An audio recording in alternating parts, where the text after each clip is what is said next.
আল্লাহর হাবিব মাইর খাইছে, ইসলাম প্রচার করছেন, তাইফের মধ্যে নবীর পাত্তর মারতে মারতে মারতে মারতে শরীর ফুরা জাজরা করে ফেলছেন, রক্ত পড়ে পড়ে পড়ে পড়ে মাটি পড়বেন। আল্লাহ ডাক দিয়া কয়, জিব্রাইল রে,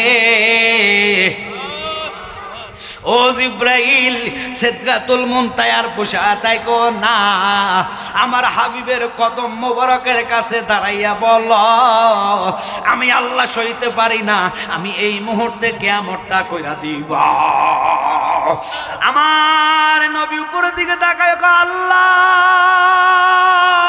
আল্লাহু আকবার, তোমার এতটুক সহ্য হইল না, তুমি আমার প্রতি রহমতের নজর করো, আর আমার উম্মতদেরকে তুমি গজব দিও না, এদেরকে তুমি হেদায়েত দান করো। ওই নবী আমরা পেয়েছি, যতই মারছে নবী কখনো বদদোয়া দেয়, আর আমরা থাপ্পড় খেলে কখন কিল দিতে পারবো, কখন ছুরি ঢাকার ফেড়ে দিয়ে ঢুকাইতে পারবো, এই চিন্তা আছে, কথা কন না কা। তাহলে তো এটা মুসলমানের দায়িত্ব না। আজ বাংলাদেশে যারাই এই সমস্ত করে আল্লাহর ওলিদের মাজারা হাত দিচ্ছে, আপনারা বলেন এরা কি মুসলমান? 100% প্রমাণ হয়ে গেছে, এরা মন্দির পাহারা দেয়, মাজারা আগুন দেয়, আমাদেরকে আবার পূজাকারী বলে। এখন পূজাকারী তো তোমরাই হইছো, কথা বলেন।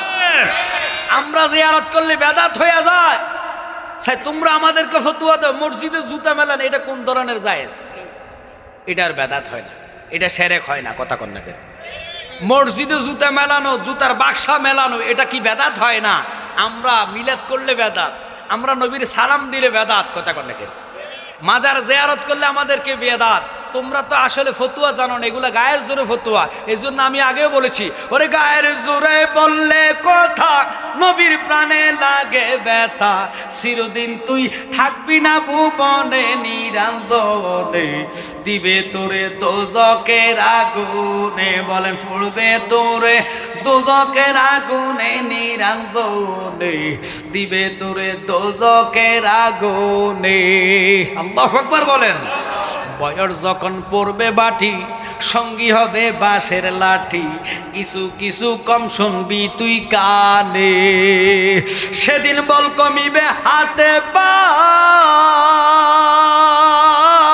বল কমিবে হাতে পায়, ফেসারে মাথা ঘুরায়, ছোট অক্ষর দেখবি না নয়নে নিরঞ্জনে, দিবে তোরে দোজকের আগুনে, বলেন ফুড়বে তোরে দোজকের আগুনে নিরঞ্জনে, দিবে তোরে দোজক। তাই এমন একদিন আসবে চলে, বুক বাসাইবা নয়নের জলে, সেদিন নবীর কথা পড়বে তোমরার মনে। সুবহানাল্লাহ। কারণ নবী ছাড়া কোনো বান্ধব নাই। সাহাবী বাবারে, পেটু ছোট ছিলেন, দেখবেন দরবারে মাজারে বেশিরভাগ এতিম পাগল থাকে কি থাকে না? যাদের মা নাই, বাবা নাই, গার্জিয়ান নাই, জায়গা নাই, থাকার শোয়ার জায়গা নাই, ওরা বেশিরভাগ মাজারে থাকে, আশেপাশে মাজারে ঘুরে, কোনো লোক খানা নিলে একটু খায়, খাই আবার জিয়ারত করে, অথবা আল্লাহ আল্লাহ জিকির করতে করতে রাত পার করে দেয়। এদেরকে এতিম বলা হয়, সেরগা বলা হয়। এদের মা নাই, বাবা নাই, এই রকমের লোক, এরকম ধরনের লোক আপনাদের বিশেষ করে মাজারে দেখা যায় কি যায় না? একটু কথা বলবেন, দেখা যায় কি যায় না? যেমন সিফাজালা নাসিরউদ্দিনের মাজার এখন যান, বহু পাগল আছে যার মাও নাই, বাবাও নাই, খাইছে না খাইছে এত খবর নাই, শুধু আল্লাহর ওদেরকে ভালোবাসে, ইজ্জত করে। ওই পাগলরা কখনো মাজারে খারাপ কাজ করে না, মাজারে কখনো বোম মারে না, মাজারে কখনো ফায়খানা করে না। যদি ফায়খানা ধরে দূরে চলে যায়, তারাও মাজার চিনে, মাজারে তাজিম করে। কিন্তু ওরা কোন ধরনের ফাগলামি শুরু হইয়া গেল, ইচ্ছা করে মাজার ভাঙে, মাজারে আগুন দেয়, কোরআন শরীফে আগুন দেয়। এটা কোন ধরনের পাগল? এই ফাগলামি খোদার দরবার চলবে না, আল্লাহর দরা বড় শক্ত দরা, কথা কন ঠিক কিনা? আল্লাহ ছাড় দেয়, ছেড়ে দেয় না। একদিন আগের পরে আল্লাহ যেদিন ধরবে, সেদিন কেউ তোমারে বাঁচাইতে পারবে না। কিন্তু আল্লাহ কয়, জাননি রে বান্দা, আমি আল্লাহ কোরআনে বলেছি, যা উকা ফাস্তাগফিরুল্লাহ ওয়াস্তাগফারা, তোমরা নামাজ পড়ো নাই গুনাহগার হইছ, রোজা রাখো নাই গুনাহগার হইছ, জিনা করছো গুনাহগার হইছ, আমি আল্লাহর দরবার অপরাধী। কিন্তু একটা জায়গা আছে, ওইটা হইল সোনার মদিনায়, আমার কামলিওয়ালা নবীর রওজা যায়া কেউ যদি আমার কাছে ক্ষমা চায়, নবী যদি একটু আমার দিকে তাকায়, সাথে সাথে আমি তারে মাফ করে দিব। কিন্তু নবীর সাথে যারা বেয়াদফি করবা, মাফ চাওয়ার কোনো রাস্তা না।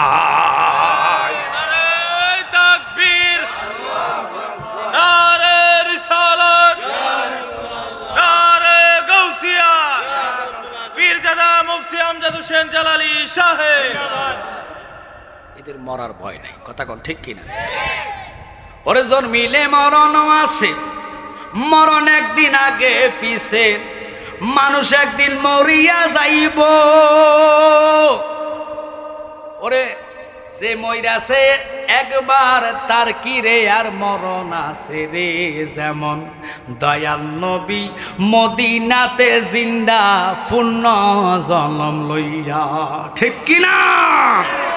আমার নবী নূরুন আলা নূর নবী, জিন্দা নবী। বিশ্বাস কাদের আছে? হাত তোলা দেন।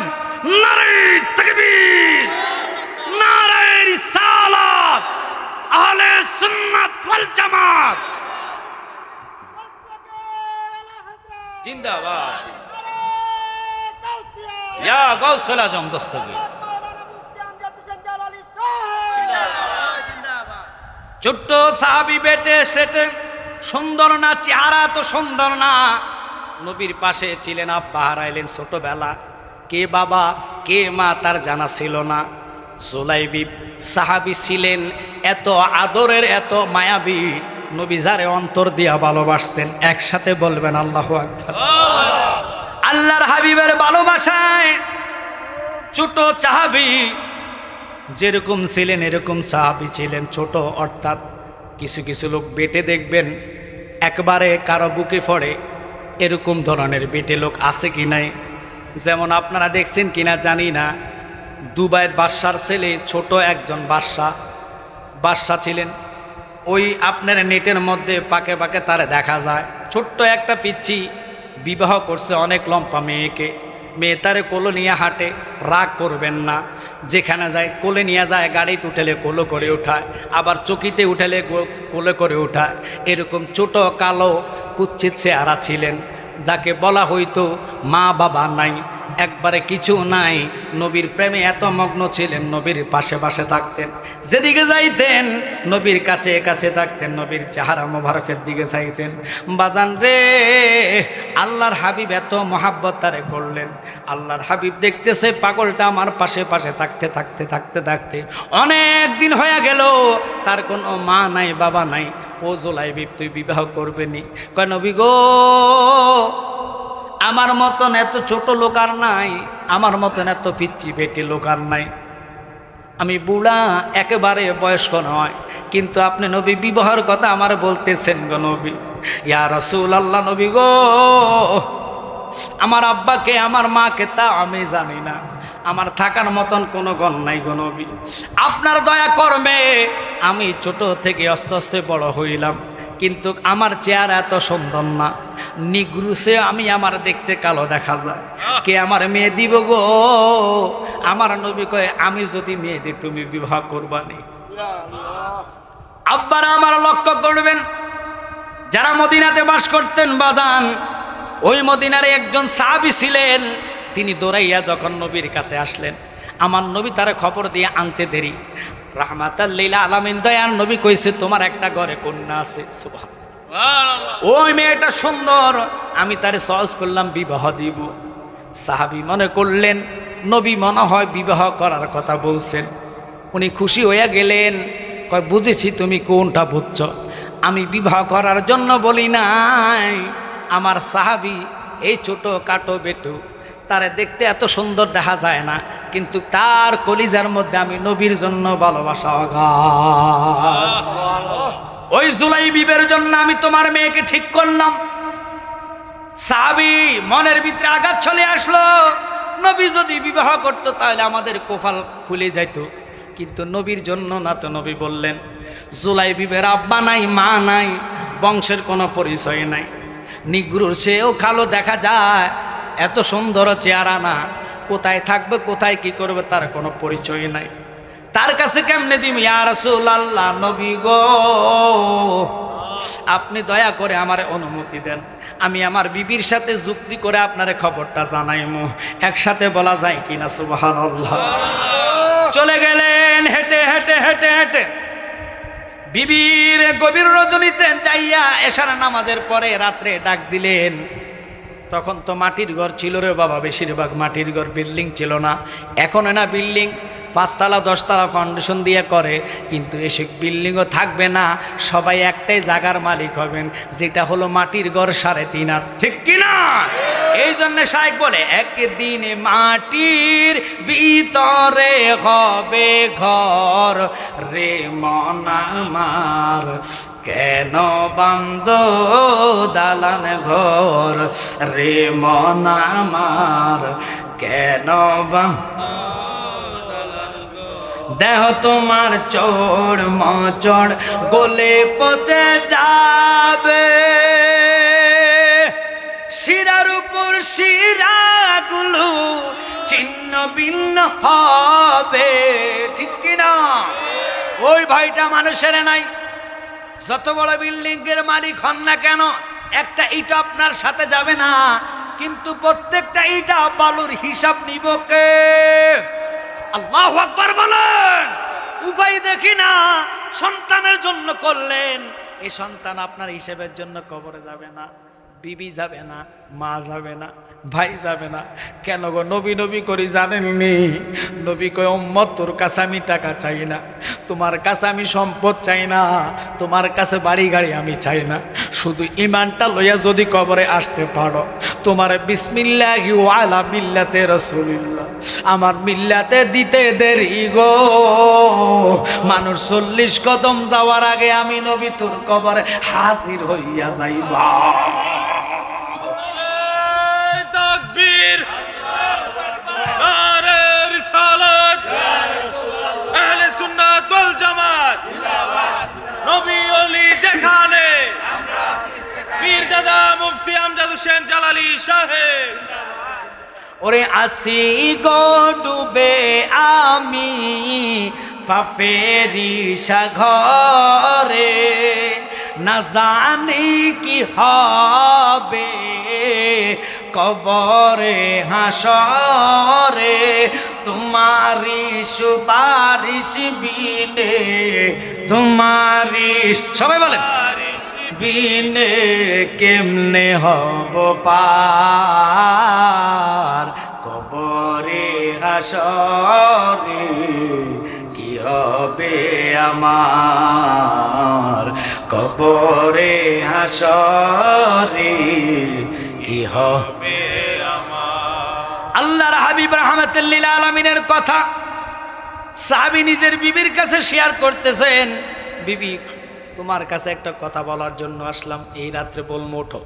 কি কথা বলবেন? আল্লাহর হাবিব তোমার মেয়ের বিবাহ ঠিক করেছে। উনি আলহামদুলিল্লাহ, তার সাথে নবীজি বিবাহ করবে, তাহলে তো আমাদের কুফাল ভালো। কুফালের মধ্যে চাঁদ উঠল, আল্লাহ আমাদের দিকে ফিরে তাকাইছে, কারণ দয়াল নবী যদি আমার মেয়েকে বিবাহ করে, তুমি স্বামী আমার জীবনটায় খুলে যাবে। আল্লাহু আকবার বল। আমাদের কুফাল খুলে যাবে। চিন্তা করো না, কার কথা না শুনতে কেন এত কথা বলো। কিছু কিছু মা বোনদের কাছে একার করলে দশার শোনা যায়, কথা কোন ঠিক কিনা?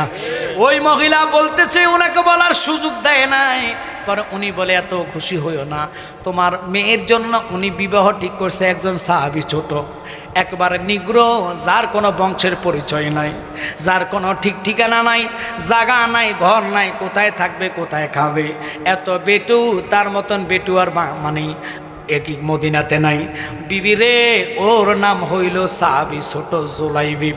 ওই জুলাইবিবের কাছে তোমার মেয়ের বিবাহ দেওয়ার জন্য রাসূল প্রস্তাব রেখেছে, তুমি কি বলো? স্বামী কি বলো? তার মতন বেটু নাই না, আর তার মতন বেটু নাই, নিগ্রোর চেহারা কালো, চেহারা সুন্দর নাই, বংশের কোনো পরিচয় নাই। কয়েকটা দোস্তুটি যখন ধরলেন, বিবি আর স্বামী ঝগড়া লাগলেন। অপর পাশে মেয়েটা ছিল, যার বিবাহর কথা বলতেছে। মেয়েটা আইসা কয়, মা বাবা গো, তোমাদের জিহ্বাতে এত কথা কেন, মুখে কেন এত কথা? তোমাদের এত বড় সাহস হইল, রাহমাতাল লিল আলামিন নবী আমার বিবাহ ঠিক করছে, তোমরা এর উপরে কেমনে কথা কইবা? মেয়েকে প্রশ্ন করলো, তুমি কি এই বিবাহতে রাজি? অবশ্যই রাজি। যিনি 7 আসমানের নবী, 7 জমিনের নবী, যিনি আল্লাহ পাকের চয়েস করা নবী। আল্লাহু আকবার কোন। আল্লাহকে যে পাইতে চায় হযরতকে ভালোবেসে আরশ কুরসি লৌহ কলম না চাইতে পেয়েছে সে। সুবহানাল্লাহ বলে। আমার রাহমাতাল লিল আলামিন নবী ওই মেয়ে ডাক দিয়া কয়, আব্বা আমার জীবন ধন সম্পদের দরকার নাই, আমি পয়সাওয়ালা জামাই দিয়া কি করব, কোটি টাকা দিয়ে আমি কি করব,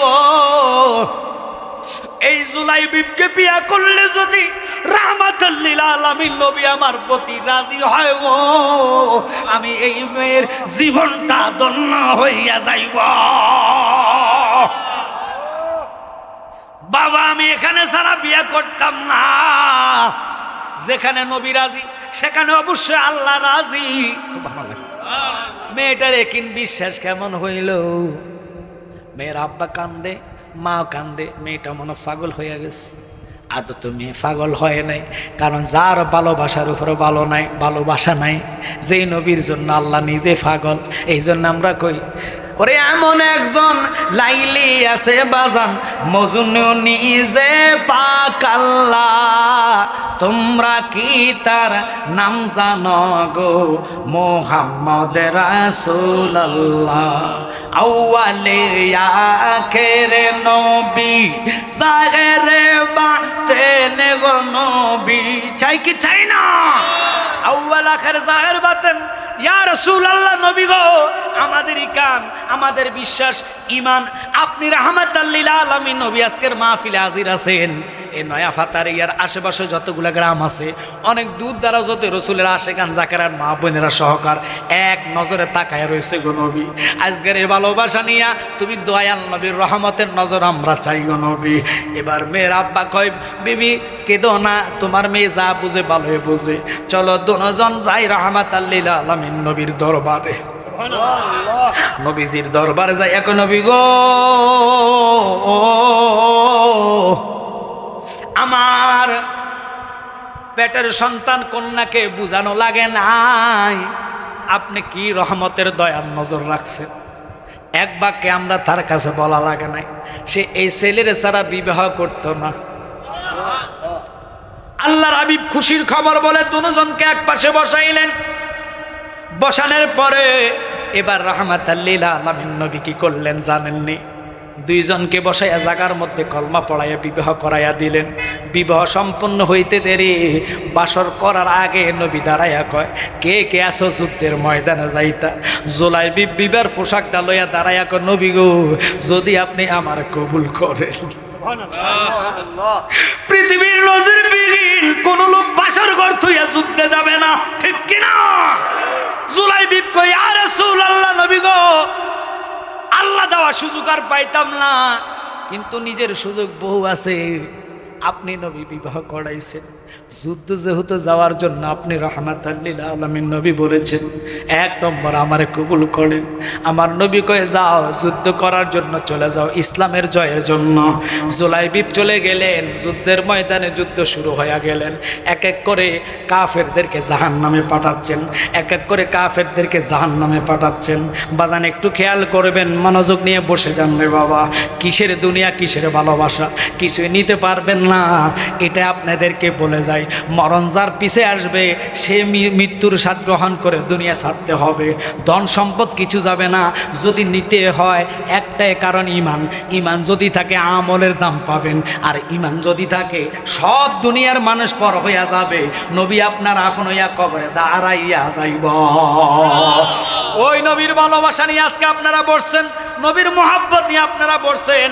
শুধু আপনাদেরকে আমি অনুরোধ করে যাচ্ছি, বাবা নবীরে আমরা যদি চাই, আজ থেকে ওয়াদা হবে আমরা মানুষ ঠকাইতাম না, মানুষে আমরা খারাপ বলবো না, মানুষে আমরা ধোঁকাবাজির মধ্যে ফালাইতাম না, মানুষের সম্পদ আমরা জোর করে খাইতাম না, কারণ সম্পদ কেউ নিতে পারবেন না, 3.5 জায়গার বেশি পাইতেন না, এটাই মাথায় রাখবেন বাবা। জুলাইবিব যুদ্ধের ময়দানে যায়া যুদ্ধ যখন শুরু করে দিলেন, এক এক করতে করতে করতে করতে করতে করতে করতে করতে ওই জুলাইবিব কয়েকজন সাহাবীর সাথে যুদ্ধ করলেন, অর্থাৎ সাহাবী সহকার যুদ্ধ শেষ করিরা জুলাইবিবের জন্য রাহমাতুল লিল আলামিন নবী কয়, যাও যুদ্ধ যেহেতু শেষ যুদ্ধ, আমরা মুসলমানরা জয় হয়েছে। এবার যায়া দেখো কয়জন সাহাবী শাহাদাত বরণ করেছে, শহীদ হয়েছে, তাদের লাশগুলো একসাথে করো। আমরা আর মদিনাতে নিতাম না, এখানে তাদেরকে দাফন করে দিব। একসাথে বলবেন আল্লাহু আকবার। নবীজি এই কথা বলার কারণ আছে, উহুদের ময়দানে বাবা আমির হামজা নবীজির চাচা সহকার 70 জন সাহাবীর লাশ উহুদ ময়দান থেকে যখন নবীজি অর্ডার করলেন, সাহাবায়ে কারাম কাঁধে নিয়ে বললেন লাশগুলা কাঁধে নিয়ে জিকির করতে করতে জান্নাতুল বাকির দিকে যাবেন। এই মুহূর্তে পাহাড়ে ডাক দিয়ে কই, ইয়া রাসূলুল্লাহ নবী গো, আপনি যদি তাদের বুকের তাজা রক্ত আমার বুকে রাখতে পারেন, তাদের দেহগুলো যদি আমার মধ্যে না রাখেন, তাদেরকে যেখানে দাফন করবেন আমি পাহাড়ও সেখানে যাব। আরো জোরে কন্যা সুবহানাল্লাহ। পাহাড়ে নবীর সাথে কথা বলে। এখনো যারা মক্কা মদিনাতে যান, আমি আপনাদেরকে একটা সুপরামর্শ দিয়ে যাচ্ছি, শুনে নেন। যদি জিয়ারা করতে যান, জিয়ারা মানে প্রদর্শন জায়গাগুলো দেখার জন্য যান, তাহলে আপনারা উহুদের ময়দানে এশার নামাজ পড়ে যাবেন। আল্লাহর কসম খাইয়া কই, উহুদ পাহাড় থেকে রাত্র যত গভীর হয় তত জান্নাতের গ্রাম বাহির হয়। আমরা তো দুনিয়ার মানুষ, দুনিয়ার জন্য পাগল হইয়া যায়। ওখানে বুঝবেন জান্নাত যে কত স্বাদ, জান্নাত যে কত মধু, কত সুন্দর গ্রাম, যে গ্রাম দুনিয়ার সাথে কোনো গ্রাম মিলে না। আমি এবার না বলে পারতেছি না, যমুনা ফিউচার পার্ক বলে গেছিলাম যে কোনো একটা কাজে, যাওয়ার পরে মাগরিবের আজান দিছে। ওখানে আমরা দেশে, আপনাদের দেশে হিন্দু আছে কি নাই, হিন্দুরা দেখবেন মাগরিবের আজান দিলে উলু উলু দিয়া কি যেন একটা জ্বালায়, ধোঁয়া দেয়, এটারে ধূপ বলে, ধূপ বলে। আচ্ছা যাক, এই ধূপ ওই বড় বড় যে মার্কেটগুলোতে ধূপ দেয় না, ওখানে একটা কালো ছোট একটা কয়লার মতন আছে, এটা সামান্য একটু চামিচ দিয়ে অথবা ছুরির আগা দিয়ে ওই ধূপের মতন আগুনের মধ্যে ফালাইলে ধোঁয়াটা যে বাইর হয়, এই গ্রামটা 24 ঘন্টা থাকে। আর এমন একটা সুগ্রাম যেটা আমি মক্কার বড় বড় টাওয়ারের মধ্যে পেয়েছি। আল্লাহু আকবার বলেন। ঠিক ওই পাহাড়ের কাছে গেলে রাত্রে যখন যাবেন, এশার নামাজ পড়ে জিয়ারার মধ্যে বসে যাবেন, তসবিহ তাহলিল নিয়ে চক্ষু বন্ধ করে ইয়া রাসূলুল্লাহ বলে ডাকবেন, দেখবেন অটোতে আপনার নাক, বুক, শরীর কেমন জানি ফাতলা হইয়া গ্রাম পাচ্ছেন। এটা জান্নাতের গ্রাম। আল্লাহু আকবার। তো এই জান্নাতের গ্রাম পাইতে হলে আল্লাহর হাবিব বলছে, যদি কখনো মক্কা মদিনা অভাবে পড়ে, উহুদ পাহাড়টা পুরাটা স্বর্ণ হইয়া যাবে। ওটা হলো কিয়ামতের আলামত। এত সম্পদ আল্লাহ মক্কা মদিনাকে দিয়েছে। মক্কাতে যে খানাগুলো হজের টাইমে নষ্ট হয়, এগুলো যদি বাংলাদেশে যায়, বাংলাদেশে মানুষের অভাব থাকে না। তো এবার চিন্তা করেন, তাদের দেশে এত অপচয়, ফুরা গোড়া বিবাহর মধ্যে তারা দুম্বা নিয়ে বসে, 4-5 জনে খাইব, 8টি ব্যক্তি ফালাইয়া দিব, কথা কর না খা। অথচ বাংলাদেশে বড় ধরনের উঁট কিনার টাকা অনেকের নাই, কথা কর না খা। ওরা উঁট নিয়ে, পুরা গোটা উঁট নিয়ে বসে 4-5 জনে। আমরা তো প্লেট নিয়ে বসে, ওরা প্লেট না, দস্তরখানা বিছাইয়া ওরা সবাই একত্রিতভাবে বসে, একটু একটু খায় আর বাকিটা নষ্ট করে। কিন্তু বাংলাদেশের মানুষ তো এত নষ্ট করে না। এই আদব, এই রহমত, এই বরকত একমাত্র আল্লাহর ওলি বাবা শাহজালালের কারণে আমরা শিখেছি। আর ওই শাহজালালের মাজারে যদি বোম মারে, ওই শাহজালালের মাজারে গিলাফে যদি আগুন দেয়, বেয়াদুফি করে, বলুন তো এটা মুসলমান বাংলার সইতে পারে? বিন্দু পরিমাণ রক্ত যদি আমাদের দেহে থাকে, আমরা এটাকে বরদাস্ত করব না। আপনারা জানেন, আজকে আমি একটা কথা বলে যাই, আমি জালালি একদিন আগে আর পরে থাকবো না, তবে আমার কথাগুলো রেকর্ড হচ্ছে, কথাগুলো থেকে যাবে। আমি বলছি, শাহজালাল শাহপরান নয়, যতগুলা মাজারে হামলা করেছে, এগুলার প্রত্যেকটা পাই টু পাই আল্লাহ জাররা জাররা করে হিসাব দুনিয়াতে দেখাবে। কথা বলেন ঠিক কি না? কারণ আল্লাহর কোরআন সত্য না মিথ্যা? জোরে বলেন, সত্য না মিথ্যা? আল্লাহ বলেছেন, মান আদালি ওলিয়ান ফাকাদ আযানতু বিল হারব। যারা আমার বন্ধুদের সাথে বেয়াদফি করে, আমি আল্লাহ নিজে যুদ্ধের ঘোষণা দিই। আমার ভাই তাহির সাহেবের গাড়িতে হামলা হয়েছে, এখন পর্যন্ত আসামি ধরা হয় নাই। বাজান, একটা কথা আপনাদেরকে বলবো, কেউ দুনিয়াতে চিরকাল থাকতে পারবেন না। ক্ষমতা যেহেতু আপনাদের আছে, সঠিকভাবে ক্ষমতাটা আপনি প্রয়োগ করেন, আল্লাহ রাসূলের কাছে বাঁচতে পারবেন। আপনি সঠিকভাবে প্রয়োগ করলেন না, জোর জব্বর যার দুনিয়া তার বলে। আপনি জোর করে যদি খাটান, কয়দিন থাকবেন মস্তকে? কথা কন না খা। আপনার একদিন ধরে যেতে হবে। তো এই জন্য আপনার মরার কথা চিন্তা করে সঠিক বিচার এই বাংলার মুসলমান ইমানদাররা দেখতে চায় কি চায় না? জোরে বলেন, দেখতে চায় কি চায় না? শাহজালালের দেশে কোনো মুনাফিকের জায়গা নেই, কথা কন ঠিক কিনা? শাহজালালের দেশে মাজারে আগুন দেওয়ার কোনো জায়গা নেই যারা আগুন দিচ্ছে। কারণ তোমরা মাজারে যে অন্যায় করো, তোমরার কথা হচ্ছে এটা না বলবা যে মাজারে যারা গাঁজা খায়, ঢোল তবলা, মেয়ে নারী পুরুষ নিয়ে বাজায়, এদেরকে তোমরা দুর্বৃত্তি করো, কথা বলেন ঠিক কিনা? এদেরকে তোমরা আইতে নাও, আইনের আয়তে আনো, আমাদের কোনো দুঃখ নাই। কিন্তু মাজারের অপরাধটা, এই দেশে যদি মাজার না থাকতো আমরা কি ইসলাম পাইতাম? এই জন্য আপনাদের কাছকে বলে যাচ্ছি, বাবা এখনো সময় আছে, ইমানটাকে মজবুত করে ধরেন। রসুলের প্রেম যদি পেতে হয়, রসুলকে যদি সাফায়াত আপনার নসিব করতে হয়, তাহলে রসুলের পক্ষে আপনি দুনিয়াতে কাজ দেখাইতে হবে। নতুবা এই দেহ লই চেহারা নিয়ে নবীর সামনে দাঁড়ানো সম্ভব না। আলীকে নবী বলে, আলী রে তুমি তোমার নাম থেকে মোহাম্মদ নামটা কেটে দাও। আলী কই, ইয়া রাসূল আল্লাহ নবী গো, আপনার সব কথা মানতে পারি, আপনার নামটা আমার কলিজা থেকে সরাইতে পারি না। আল্লাহুম্মা সাল্লি আলা সাইয়্যিদিনা মুহাম্মদ নাবিয়ানা শাফিয়ানা মাওলানা মুহাম্মদ। আল্লাহুম্মা সাল্লি আলা সাইয়্যিদিনা মুহাম্মদ নাবিয়ানা শাফিয়ানা মাওলানা মুহাম্মদ। বাজান খাতুনে জান্নাত ফাতেমা যতই অভাবে থাকতেন, প্রত্যেকবারে অভাবে পড়লে খিদার জ্বালা বুক না করতে পারে, কি খাবেন কি করবেন তা চিন্তা না করে সরাসরি নামাজের মসলায় দাঁড়িয়ে যাইতেন।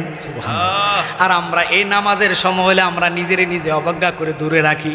আজান দিলে আমরা মসজিদে যাই না, টেলিভিশনে আড্ডায় পড়ে থাকি। কথা কয় না কেন?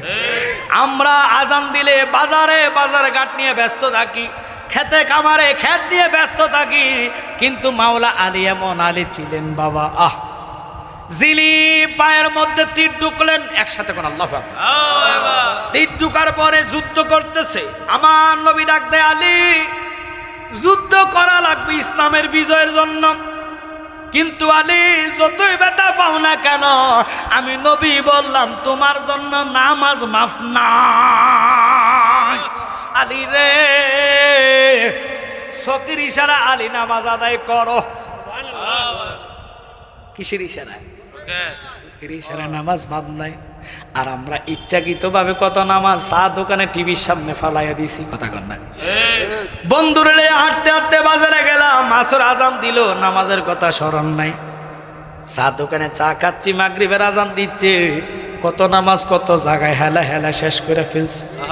বাজান আল্লাহ যদি ধরে এক ওয়াক্ত নামাজের জন্য 2,88,00,000 বছর দোজক। নাই কোন বন্ধু গো, নাই দরদি আমার, কঠিন দিনে আমার নবীজি বিনে। ইয়া নফসি গো, মানুষ পুকারিবে সব জনে।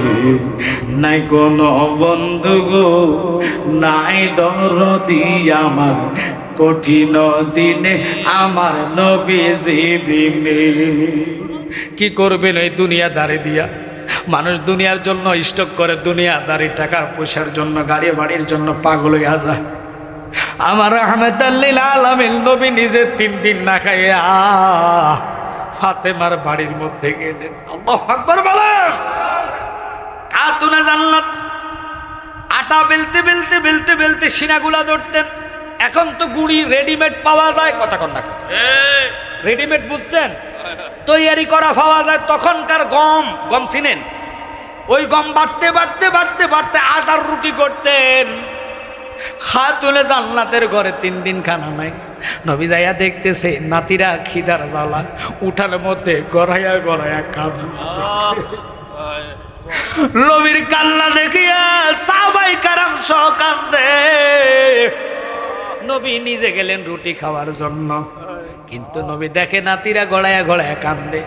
এবার রাহমাতাল লিল আলামিন নবীর কন্যা খাতুনে জান্নাত ফাতেমা, যারে আল্লাহ নিজে মা কইয়া ডাক দে, ওরে এক নামে তোমার ফাতেমা, আরেক নাম ফুতুলে মাগো। এক নামে তোমার ফাতেমা, আরেক নাম ফুতুলে, তুমি আওলাদে রাসূল, তুমি আওলাদে, সবাই বল, তুমি আওলাদে রাসূল, তুমি আওলাদে রাসূল। মাগো আমাদের কোনো আমল নাই, তোমাকে ভালোবাসিয়া নাজাতে পেতে চাই। ঠিক কিনা? সবাই বলেন। মাগো আমাদের কোনো আমল নাই, তোমাকে ভালোবাসিয়া নাজাতে পেতে চাই।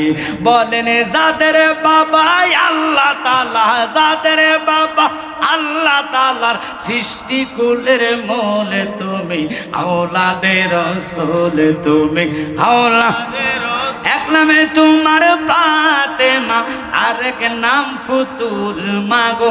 এক নামে তোমার ফাতেমা, আরেক নাম ফুতুল তুমি, আওলাদে রাসূল তুমি, আওলাদে রাসূল। আমি আলোচনার দিকে যাইতাম না। আরেকদিন খাতুনে জান্নাতের শরীরে একটা মাত্র শাড়ি, আরেকটা শাড়ি আল্লাহ নিজে উপহার দিয়েছে। সুবহানাল্লাহ। দুইটা শাড়ি দেখে এক ভিক্ষুক লোক মহিলা যাইয়া কয়, মাগো মা, দয়া করে আল্লাহর হস্তে আমার একটা শাড়ি দেন না গো মা। আল্লাহ। আর আমরা মা বোনেরও শুনে নিবেন, কত ফাতেমা দুনিয়াতে আছে, একক তো নামাজের কাছেও নাই, আছে কি নাই? মা আপনারা রাগ করবেন না, সবার কথা না, কিছু কিছু নারীরা এরকম আছে কি নাই? কারণ এই এলাকার মা বোনেরা আল্লাহর রসুলের প্রেমিক, বলি আল্লাহর ভক্ত, সবার কথা আমি বলি না, কারণ সবাই কামে নাই, এই কাজও নাই, এই লাইনও নাই। কিন্তু ফাতেমাকে যদি ভালোবাসেন, তিনি আটার রুটি বেলা অবস্থায় মহিলাটা যায়া কয়, মা আমার মেয়ের বিবাহ, একটা কাপড় আমার নাই, মেয়েরে কিভাবে জামাইয়ের বাড়িতে দিব, দয়া করে যদি পারেন আমার একটা শাড়ি উপহার দেন না গো মা। সুবহানাল্লাহ।